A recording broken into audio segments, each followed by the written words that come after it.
Again, going back, the project Home Care Today has been funded by the Department of Health to support both providers and consumers. So CODA Australia took advantage of that to host this project. And so everything that we do, I guess, is trying to come from both perspectives of providers and consumers. CODA's been very involved in the aged care reform process over time, and so I just want to quickly go through, well, why reform, what's changed, particularly in home care packages. So obviously the demographics, we all know about the ageing of the population, the longer life expectancy, and also increasing workforce participation. So there is a pressure to generate a home care system that's going to be sustainable but also high quality into the future. If we look at this data, it's really quite challenging when we look at the number of people aged 15 to 64 in relation to the number of people 65 and over. Now, 65 and over is no longer a very good measure in terms of people needing support. We're more talking 75, even 85. But still, when you're thinking about working age people, so both those people who are in the workforce, in the aged care workforce, but also in that informal caring support role in the community, we're in 2055 going to see down to 2.7 people in that working age group to everyone over 65. So that balance is going to be a real challenge. So reform is really about trying to help people to be more resilient, more independent, more self-sufficient as we all enter that ageing group, some of us faster than others. Thinking back to the 2011 Productivity Commission report, which really spurred on this whole reform process, there was a lot of information there about what consumers wanted. And following the release of that report, the then minister went around the country and talked in about 35 different locations to thousands of older people to find out what they thought about the report and what they would like to see happen in the reform process. And clearly this reflects what Simon's been saying, what they said. They want to stay valued and active citizens. They want to stay at home. They want to be as independent as possible. They want good information and they want to be able to access services when they need them. We haven't quite got to that point yet. We're still working with the ration system, and Judy might mention that in a moment. But in terms of what people wanted from services as well, they want transparency and fairness. And this has been a little bit of an issue, and Anna will talk a bit later on about the sort of feedback we're getting from consumers. But they want to see that their money's being used well. They want choice and control. They want a skilled, respectful workforce. So those relationships are really crucial to people. They want respect for diversity and, interestingly, control over their death. So that end-of-life phase was really important to people. So it shows that people really do want that more personal, person-directed approach in their services. So this graphic just talks about the challenges. We had some unsustainable funding models in aged care. We want to build a nationally consistent system. So you've seen a lot of responsibilities move from joint state Commonwealth funding to the Commonwealth. Moving to more needs-based funding, people taking more responsibility for their care, as I've said, and trying to really promote health and wellbeing and enablement. There's also a strong focus on a competitive market to drive both efficiency and quality. We are going to have huge workforce challenges, needing to train up that workforce, not only in terms of numbers, but also in terms of their orientation to be able to deliver that self-directed support. There's also been just recently a revision to the qualifications, the certified certificate qualifications, to try and reflect the changes in aged care, and we've been doing a bit of work with educators to try and help them understand what CDC is all about and build that into their training program. So the timetable, so the original legislation went through in 2012. It was called then Living Longer, Living Better. Now it's just called Aged Care Reform. In July 2013, we started seeing the pilots of consumer-directed care. We're still using that terminology, but take on board everything that Simon says. It's not a term I like very much, but it's the government term, and if we don't talk about that, people might not know what we're talking about. but we'll keep chipping away at that one. And in those pilots, the original 6 principles of consumer-directed care were introduced. Then in July 2014, there were changes to residential care. They also introduced the new means-tested care fee in home care packages. The distinction between high and low care and residential care was removed, and the Australian Aged Care Quality Agency expanded their role to embrace community care. So from 1st of July last year, all home care packages were delivered on a consumer-directed care basis. And the Commonwealth Home Support Program also replaced HAC everywhere except in Victoria and WA. Victoria's transitioning this year. WA, Michelle might be able to help me. Still not made a decision, is that right? Where is she? No decision. In February 2017, which is now not far away, home care packages funding will move from being allocated to an approved provider to being allocated to an eligible consumer. So they will contact My Aged Care to find information about the services available to them. If My Aged Care does an initial screening, if they think that a home care package might be what meets their needs, they'll go to an aged care assessment team or an aged care assessment service, depending on which state you're in. They will assess for eligibility of a level 1, 2, 3 or 4 package, and then they'll go on a national waiting list when a package becomes available. So this, as I said, we still haven't got rid of rationing. They will get their ticket to a home care package, and then they will need to go and find the provider that they want to deliver their package. So this is the introduction of a deregulated competitive market. At this stage, the person who delivers that package or coordinates that package will still need to be a Commonwealth approved provider, and you'll hear a bit later on about how you go about doing that. But that process is being opened up a little bit. And we'll talk more about that process as the day goes on. Next year, there's also a review of the aged care reform. So we're up to 5 years already since the Productivity Commission report and the legislation went through. And in July 2018, the Commonwealth Home Support Program and the Home Care Packages Program will be integrated to form one national care at home program. So if you think about how our aged care system is structured, going from Commonwealth Home Support Program, which is your basic level of support at home, in reality not always the way that it pans out. In some states, CHSP provides quite intensive support to people at home, but the theory is it's kind of the first level of care, then into home care packages, and then obviously residential care. So CDC at the moment technically only applies to home care packages, but I think the principles of increasing choice and control permeate all of the aged care reforms, and there is a little bit of work being done already on consumer direction in residential care, and certainly the expectation when home care and CHSP integrate is that it will be on that self-directed support kind of model, even though there's probably likely to still be some block-funded services.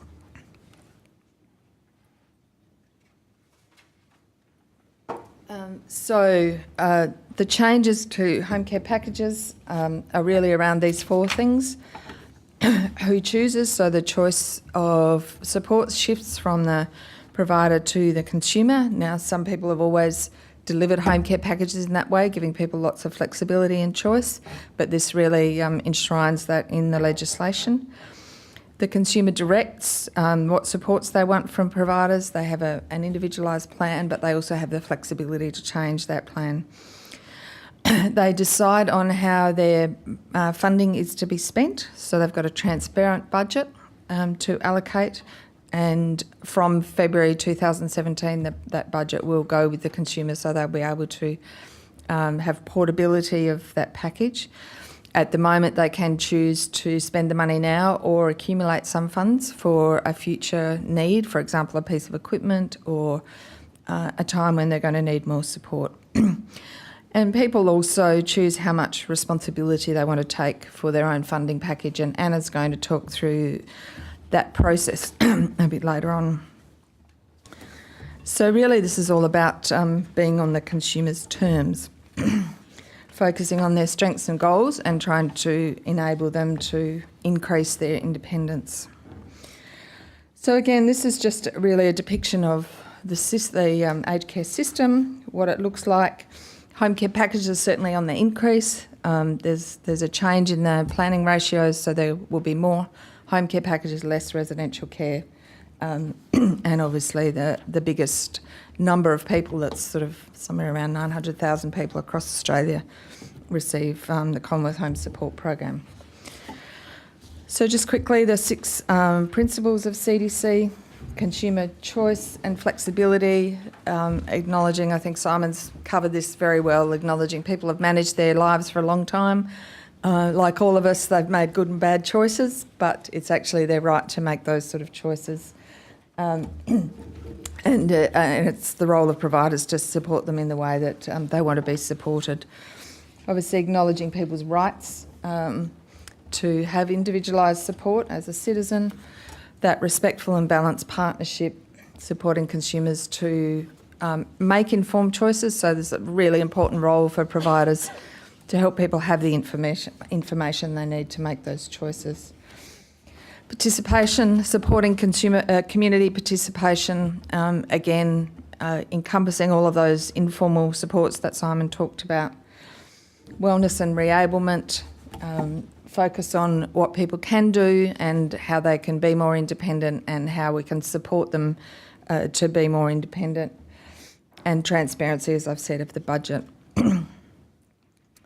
Again, workforce, as I said, will be a challenge. We're going to have 1.3 million workers in aged care by 2050. So where those people are going to come from is an interesting challenge. We have an ageing workforce and we need to be able to train up those people, although, as Simon said, also increasing, I think consumers are going to want to choose their own workers and maybe just train them in what they need for that person's specific needs. So we're moving from a provider-centred model to a consumer-centred model where the individual comes first. You're working with people around that planning process, helping them identify what it is that they want to do to have a good life in the community and be independent, and then the services match individual needs and goals, and hopefully increasing consumer satisfaction. This is courtesy of Community West, just a depiction of that independence wellness approach. So again, instead of the cycle where we come in and do for people and make them more and more dependent on our services, we're really trying to enable them to recognise their strengths and their abilities and support that independence and maintain their autonomy. So one of the key things that you need to think about if you're setting up home care packages for the first time is, what is your service model going to be? And how are you going to develop this service model? And will you develop it in co-production with consumers or your potential consumers? So, for example, which population are you going to focus on? Is it just going to be a generic service model, or are you going to specialise in supporting people with particular diverse needs? Is it going to be a geographic area specific or general across the board? And how well do you really understand those people and their needs and preferences? Thinking about what are your range of service options, how flexible can you be? What is your self-direction model? And again, you'll hear more about that over the day. What is your value proposition? What's going to make consumers want to choose you over and above others? And there's lots of jargon going on about, service packages and bundling and loss leaders and all those sorts of things. Those kind of tricks might be important, but in the end, as we've heard already, what consumers want is flexibility. They want a good relationship with the person who's coming into their home. They want support to make decisions, so good information to make decisions. How will you deliver the service? Are you going to have your own workforce? Are you going to broker? So as an approved provider, you're responsible for the overall package, but you don't have to deliver all the services. You have some core responsibilities under the legislation for doing that initial assessment and the core advisory or the case management services, the reviews and the sort of accountability for the funding. But will you contract out your direct care? how will you implement that enabling or wellness approach? What will you use technology for example? How will you inform and empower your consumers? And then by whom, of course, your workforce plan, the level of training, how are you going to do that? How are you going to enculturate your workforce in that self-directed approach? And the sort of assumptions you make are really crucial, and I think Simon referred to this as well. What is your concept of self-direction? What do you think about people with cognitive impairments? Can they make choices? Can't they? How do you support them to make choices? Can consumers make some choices that involve risk? Are you coming from a citizenship or a professional gift model? And how do you do that co-production with your consumers? So it's just some comments from stakeholders who are involved with a recent project we did on governance. And for existing providers, what they're saying is, well, do our customers really love us? Well, we don't know yet because we've always held the funding. People have been desperate for a package, so they've come to us for a vacancy. When they've got a choice, will they come back or not? And it's not slick marketing, it's how good service delivery is. So you can't kind of make assumptions in this new world that what was successful in the past will be successful in the future. I'm just going to very quickly just talk about diversity. I mentioned that earlier. There are a whole number of special needs groups identified in the Aged Care Act. If you become an approved provider, you do have a responsibility to make sure that your services do address the needs of these special needs groups. But there is also an opportunity for new providers to really develop some niche markets, so to specialise in working with people with dementia or working with people who identify as LGBTI. So again, just something to think about very quickly. Just wanted to quickly show you a brief clip of a longer video that is on our website around the February 2017 changes and a particular project, as I mentioned, that we did on the implications for governance. February 2017 being one of the biggest changes the industry has seen. So as one of the CEOs said, the mother of all disruptions. In that report, we identified 7 governance implications, so particularly looking at boards, but I guess also if you're a kind of self-managed organisation, you need to think about this from a governance perspective. We do have a few copies of the report. We didn't print that many, so there's just one per person if you manage to grab one before they all go, but it is downloadable from the website as well. That resource is available on the website. There's a longer 10-minute video if it's something you wanted to take back and show to other people. We've also got the full interviews with the stakeholders that were interviewed on the website as well. So if you really want to have an in-depth look, that is all there.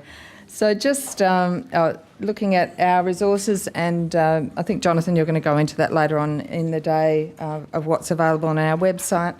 So really just in terms of the overall reform process, as Judy said, there is a much bigger picture. There's a 10-year plan in the roadmap. We will wait and see the outcome of the election to see how much of that is picked up. But there will be increase in care at home. There will be an integration of home care packages and Commonwealth Home Support Program. There are real opportunities for people to really integrate services across the spectrum of aged care support. But it will be around consumer choice and control, a market-driven approach. Consumers will be looking for both quality, value and really positive relationships. There needs to be transparency now in all of your costing and pricing and your budgets, and Jeff's going to talk to you more about that. And it's really a process of looking at enablement and wellness and supporting people to be independent citizens, part of their communities, with the home care packages being an enabler of that, but it's not the be-all and end-all of people's lives. So that's it from me. Thank you. Thank you, Rhonda.